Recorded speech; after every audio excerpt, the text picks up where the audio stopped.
Hey, what's up, everybody? It's Lucas. Today's Saturday the 28th. David is still a little under the weather, so I'm sure he appreciates your thoughts and prayers as he recovers. I wanted to take a few minutes and talk to you folks about something since we weren't going to do a conventional episode this week, and that is apprenticeships. Recently, I made a post about Bridget, which is my apprentice here at L&N Performance, who just accomplished her Journeywoman certificate, and she just completed the apprenticeship program. And there's a lot of congratulations, and we certainly appreciate those congratulations. But there's something that you need to know, and it's the ugly truth about apprenticeships. You see, apprenticeships aren't easy. They're pretty tough. And it's not like you're going to bring someone in from high school and have a completely 100% competent automotive repair technician overnight. And so often what we hear is we hear a shop owner who's talking about an apprenticeship, and he says, hey, listen, I've tried this. It doesn't work. I can't get them in and have them working on cars. They're either messing things up, they're taking too long. Well, I got news for you. It's going to take 3 to 5 years to have a productive employee in the shop. Now, there's some that are going to catch on faster. There's some that aren't. There's got to be a training program, a training platform, and I'll be 100% transparent. That's where we lack, and that's something we're working on here in North Carolina and in our shop to make sure that we're training them in a concurrent way, right? It can't just be I'm sending them to one diagnostic class and one transmission class. We have to think about a program of which we can train them based on what they're learning in school and in a way that they can utilize that knowledge, right? If we don't put that knowledge to work, we lose it. So it's really important that we come up with a way that we get them on a car and training with an experienced tech, because if you just throw them on a tire changer or throw them cleaning up the shop, and hey, listen, I am guilty of that. If you ask Bridget, she'll tell you she does the quality control, she cleans the shop, she does a lot of other stuff too, and she does a lot for this facility. But it's very, very important that we all recognize that's not where they need to be if we're training them to be automotive technicians. Now look, here's the deal. As a shop owner, I can tell you, it's tough. Right? It's tough to manage somebody who doesn't have the knowledge to manage themselves. We all look for that perfect technician or perfect service advisor who is a self-motivator. And also often when you bring someone new in, they are not a self-motivator. They don't even know what task they need to do. So how can we ask them to self-motivate if they don't know what they need to do? It's really important that we bring them in and can create a training program that works for them, right? That lines up with what they're learning in school, that lines up with their college courses, and even on a weekly or daily basis, have communication with their educators so we know that we're teaching them things in the shop that they're working on in school right now. You know, this is not easy. And here's the thing. You're going to find a ton of folks, especially when you're working with young apprentices, you're going to bring some in and they're not going to want to work. And you're not going to be able to convince them to work. You're not going to be able to get them to do anything at all.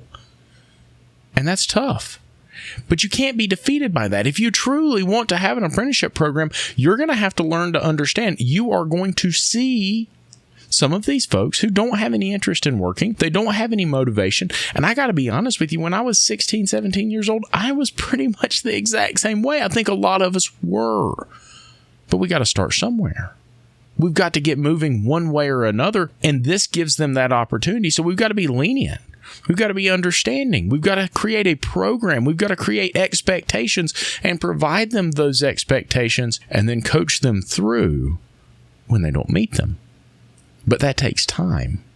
That takes focus, right? You have to focus on the apprentice. You have to focus on what they're doing. You have to give them a mentor in the shop that can focus on what they're doing.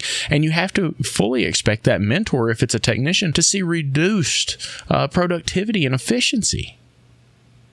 You see, the cost of an apprenticeship program is more than simply paying someone to come in and work that doesn't have experience. It takes time. It takes effort. It takes stress, because this can be frustrating. So while it sounds really great, now altruistic to say we're all going to start apprenticeship programs, it's hard work. Now, what can we do to improve that? I think we can come up with curriculums. We can network with the teachers who are actually teaching these young folks in the school. Work with them to come up with a game plan on how we're going to, transition from a school atmosphere to a work atmosphere. We start with them being safe. We start with them being, knowledgeable about the basics, torquing wheels, how to keep your clients safe, how to keep them safe. What are the expectations in the shop? Those are things that we can work on that begin to build them up when they're not a productive employee, right? And I don't mean that in a negative way. They can still be productive. And I know I said earlier that we shouldn't have them sweeping the floors and cleaning the cars and doing all that. Look, everybody gets it. They're going to have to do some of that. For a while, they're probably going to be stuck in the lube bay. They're going to be stuck on a tire changer for a while, right? That's where we begin to get that knowledge and that experience. But the key is that we have to continue to move them up. We have to have a plan. We have to have a guide for them. So maybe as a whole, that's what we need to work on, a guide, a curriculum, a program. And I get it. There's a lot of places that say we have that. I got to tell you, I've looked at a lot of them, and I think a lot of them are lacking. I think it comes down on a case-by-case basis. It comes down to the school you're working with. It comes down to the shop. You have to work as a team to help educate this young person coming into your facility. You have to be understanding of the fact this is a 3 to 5 year process. It's not an overnight thing. And I get it, especially when it comes to big corporations. It sounds like a really good idea when you're up there in the top of the big corporation and say, we want to do an apprenticeship. That's awesome. That's fantastic. But it's a lot of work. It's not something you can just say, we're going to do this, and it happen. So that's my 2 cents on apprenticeships. You can check out the post on my LinkedIn. You can check it out on my Facebook as well. We're super proud of Bridget. She did a fantastic job.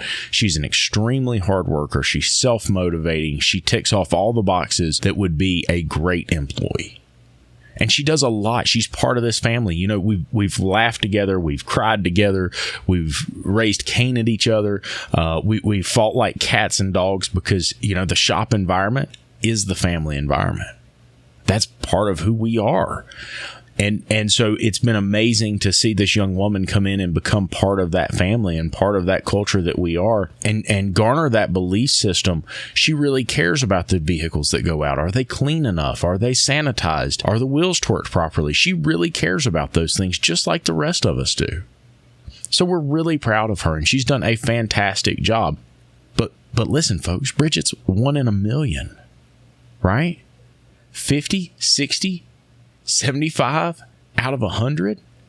We're not going to have them come in and then be this amazing employee like Bridget was. We've got to start them and raise them up from the ground level. We've got to build that motivation. We've got to build that interest. And you're fighting another thing altogether, and that is that in many, many cases, these kids are put in automotive classes because the guidance counselors don't know what else to do with them. Right? They're not interested in anything else. So in many ways, as bad as I hate to see this, we see some who are challenged when it comes to education being put in the automotive or the trade classes because the guidance counselors say, well, I don't know if they could do anything else. I don't know if they, just put them down there in the dungeon and let them go. I know it sounds horrible. It is horrible. But it's something that comes over time, right? It's a condition that's developed through years of this. If you don't go to college, right? What was it Mike Rowe said? That a trade is a consolation prize to a 4-year degree. Come on, man. That's BS. It's not true. So I just wanted to come to you this afternoon, give you a couple little points on apprenticeships, drop this in here, let you know that, hey, we're not going to have an episode this week. I am really sorry. I know David is really sorry, but he has been extremely sick. So we appreciate your understanding, and I hope this at least curbs it a little bit. I know the next episode is going to be absolutely amazing. It was fantastic. Hey, I know a lot of you are heading up to Ratchet and Wrench here in a couple weeks. I will be there. May even try and record some short little stuff while I'm there to the Ratchet and Wrench conference. Also, big news. We were heading out to Apex. I know that they've announced some health protocols for Apex, but we still look forward to seeing you there. That looks like it's going to be a great event. ASTE here in the South, if you can't make it out west, ASTE is coming up before Apex. It looks like it is going to sell out. I know there were some other East Coast events that got canceled. ASTE is still on. Everything looks great for that event. I hear that it is definitely going to sell out. Probably fewer than 25 spots are left right now. So if you want to attend ASTE, you missed out on those other events you were planning on, definitely get signed up. I know there's a lot of dynamic changes, a lot of things happening right now with these events. I would ask that as things change, I've seen a lot of really negative posts. Hey, please be understanding. These great people who are putting on these events, they are putting up with so much flack right now, and so much of this is out of their control. You got corporations who come out and they say, listen, I'm sorry we can't attend because we have new regulations, or hey, we can't have that many people in a class. We have to reduce the class size, and some people even have health issues. They can't attend because of that. So please, please, please be a little understanding. I know it's a really stressful time for everybody, but when it comes to these training events, please be understanding. Give them a little bit of room to take a deep breath and see how they feel about it, and give them room to actually express the event in a positive way instead of just absolutely calling the event out. I couldn't imagine how many of us would feel as business owners if we were treated the way that we've treated some of these event folks. So definitely try and be mindful of that as we move forward. But guys, I hope you have a wonderful week coming up, and we will talk to you soon. Hopefully David is better. We're dropping a new episode next week. If not, I'll be on here talking about building a shop. That's what I'm going to talk about next week if David doesn't show up. So you'll hear me gripe, whine, and complain about the entire process. So you guys have a great week, and I can't I can't talk either. I can't wait to see all of you soon. Make sure you go check out the link below for the Apex tickets if you want to go join us at Apex. Look forward to seeing you guys.